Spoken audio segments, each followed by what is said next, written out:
आणि आता सविस्तर वृत्त.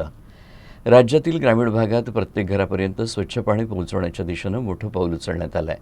हर घर जल हे उद्दिष्ट डोळ्यांपुढे ठेवत केंद्र आणि राज्य सरकारमध्ये महत्त्वाचा सामंजस्य करार झाला आहे.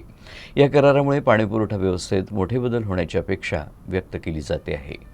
केंद्र सरकारच्या जलशक्ती मंत्रालय आणि महाराष्ट्र शासनामध्ये गुरुवारी नवी दिल्लीत महत्त्वाचा सामंजस्य करार करण्यात आला.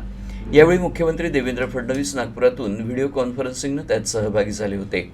केंद्रीय मंत्रिमंडळानं जलजीवन मिशन योजनेला डिसेंबर 2028 पर्यंत मुदतवाढ दिली असून या पुढील टप्प्याला जलजीवन मिशन 2.0 असं नाव देण्यात आलं आहे. या कराराअंतर्गत राज्यातील प्रत्येक ग्रामपंचायतीनं डिसेंबर 2028 पर्यंत हर घर जल प्रमाणीकरण पूर्ण करण्याचं लक्ष्य निर्धारित करण्यात आलं आहे. तसंच ग्रामीण भागातील नळ पाणी पुरवठा योजना पूर्ण करून त्या ग्रामपंचायतींकडे हस्तांतरित करण्यावरही भर देण्यात आला आहे. याशिवाय पाणीपुरवठा योजनांचं सक्षम संचालन आणि देखभाल तसंच जिल्हा आणि राज्यस्तरावर संरचनात्मक सुधारणा करून शाश्वत पाणी व्यवस्थापन सुनिश्चित करण्याचं उद्दिष्टही या करारात नमूद करण्यात आलं आहे. या करारामुळे ग्रामीण भागात स्वच्छ आणि सुरक्षित पाणीपुरवठा अधिक प्रभावीपणे होणार असून हर घर जलचं स्वप्न साकार होण्याच्या दिशेनं राज्यानं ठोस पाऊल उचललं आहे.